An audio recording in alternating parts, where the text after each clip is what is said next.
It's intimidating. It's scary. They're everywhere. They're everywhere. Scary as. There were drones, helicopters,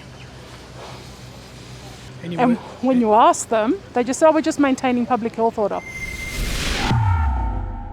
Police are setting up a road checkpoint just over here, right to the entry of the Bass Hill shopping centre. So this is the Bass Hill Plaza in Western Sydney, where police have launched an enormous operation. Warning, censorship. So the inspector knows we're here, he's looking at us and he's just calling for backup. So let's see how this one goes.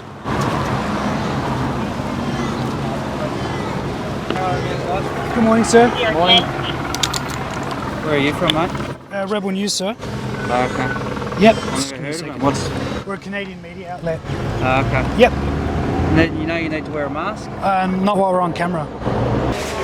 Practically everyone who's walking into the shopping centre or driving into the shopping centre is being stopped. And it's a bizarre scene, but locals are saying that this is becoming the norm here. Around here, lately, yeah, I think the sad reality is it's becoming the new norm.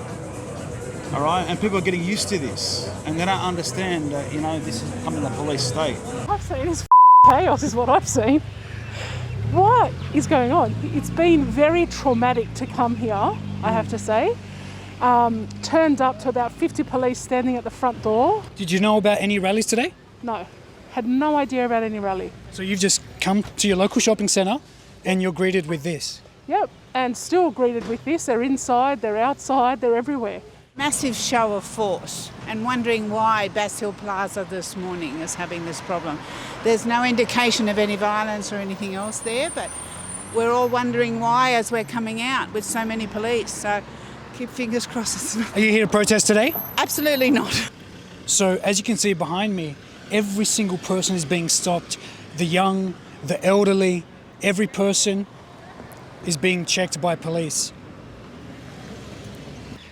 You can see that the plaza is the only people here for shopping. There's no more social life anymore. You know what I mean? Everything's online. So that's all we want, man. The West just wants their life back. That's all it is. And I really don't understand. Our kids are going through hard times at home, schooling and looking after the kids at home, and people partying out in the eastern suburbs and carrying on like normal.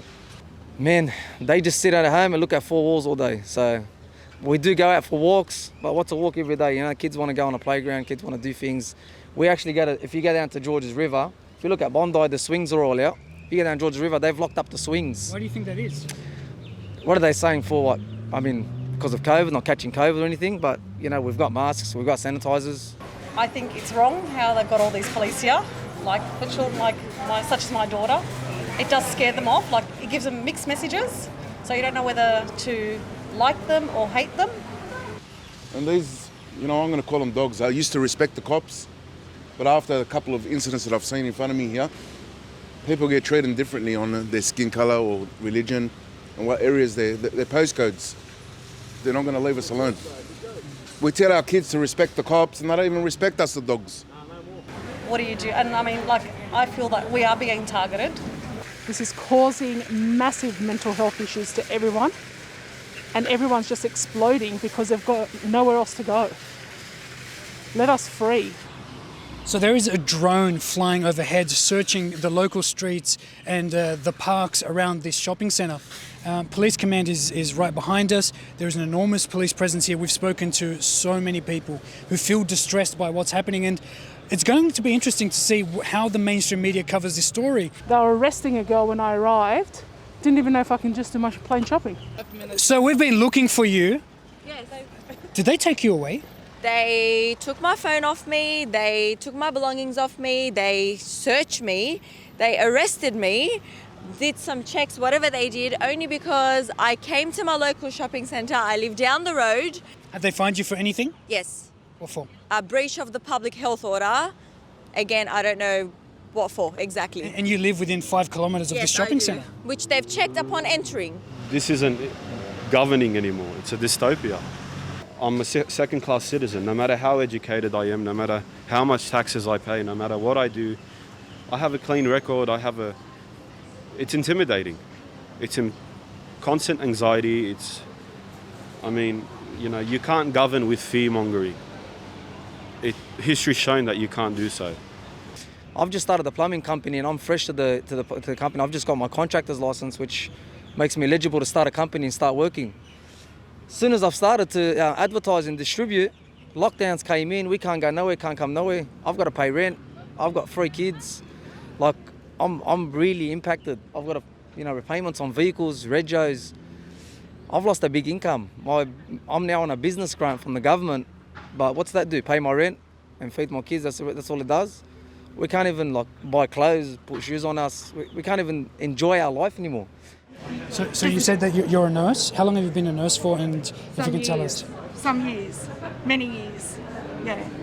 So I was stood down the other day and it's just outrageous. And why were you stood down? Because I wouldn't take the vaccine. That's exactly why. It's just not on. It just can't happen. Just can't happen. I'm very upset about it. As I said to patients, we don't walk up to them and just give them an injection. We say, hey, Mrs. Jones, we'll give this injection to you. Yeah, we do that. We do your blood pressure. If they don't want a blood pressure done, if they don't want an injection done or a tablet, we write refused. And that's it. It's divided us. I don't feel like I'm Australian. I honestly don't feel like I'm Australian, you know, regardless of who you are. You know, I'm a second-class citizen only because I come from a certain demographic, a certain area. And yeah, if I lived east or north, I think things would be different. But this is what it is. How do you think it's affected the community here? Because we've been greeted with an incredible reception, people giving us free food, free coffee. It's actually a really loving community. How do you feel it's affecting you guys? This community can't go wrong. If someone's broken down, there's always a car stopping to help. If there's a flat tire, there's always someone stopping to help. So that's the best thing about the West. It never stops working. It keeps going. I don't see why the police have to come out in such numbers just to stop people from voicing their concerns over what is clearly a regime of tyranny. You can't even go to the supermarket and get a bottle of water, and this is what happens. So, as far as I'm concerned, Australia is dead and buried if this regime continues, and people need to really stand up and say no, because this is not on. And I won't tolerate it, so no one else should either.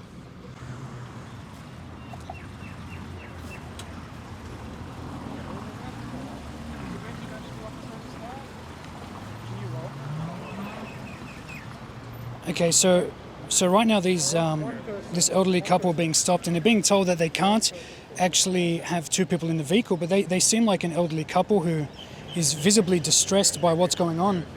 So these are the stories that need to be heard out of Sydney and out of southwestern Sydney. If you want to continue helping us doing the work that we do, please head over to sydneyreporters.com and give what you can so we can keep telling you the other side of the story.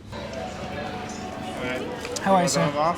Sorry? You guys have a mask? Mr. Steve Patton told us obviously we don't have to because we're journalists, we're on camera. So as long as we're on camera, we don't have to wear a mask. And you can speak to Mr. Steve Patton on You have that your side. ID with you? I do, sir. Mr. Steve Patton has already checked it. Yeah. They're on media, they don't have to wear. We've already spoken with Steve Patton and he knows that we're here, so you guys can check in with him. Have you got any attention? Me, I'm on camera, I'm working, sir. Oh, okay, yeah, no. Thanks, guys. To do our shopping, and this is what's happening. Have you bought anything that's demanded this type of police attention? No, I haven't. You sure? Is there anything inside the bag? Maybe Coke Zero's on special. No, come down to Maffled Law. Has this affected your business today? Yeah, it has. Oh, no worries, buddy. Anyway, what else you want to know, man? I reckon this is un-Australian. You went shopping today? Yeah. And you've been stopped about 10 times. 10 times. Why? I don't know, mate. Maybe because I'm good looking. So how's it affected your business today? Oh yeah, all of this police in front of my shop. No more customers. I need more customers. If you want to come in, buy 1 meat and cheese, get a free can of Coke. If you want to come down, ask for Joe. We're doing the investigation. Sorry, guys, if you just wait for a moment. Can you tell us what's in the cup? It's just a bit of water mixed with. It's a bit of water. MDMA. With what? MDMA. Cut. I'm not really a cop, but I think we should search this clown. Right. We're going to get back to work. And if you agree that stories like this need to be heard, you can help out in 2 ways. Firstly, you can share this video and let's bring as much attention as we can to this wall that is clearly devastating this community. And secondly, if you want to continue to help us doing the work we are doing in New South Wales, please head over to sydneyreporters.com and donate what you can so we can continue bringing you the other side of the story.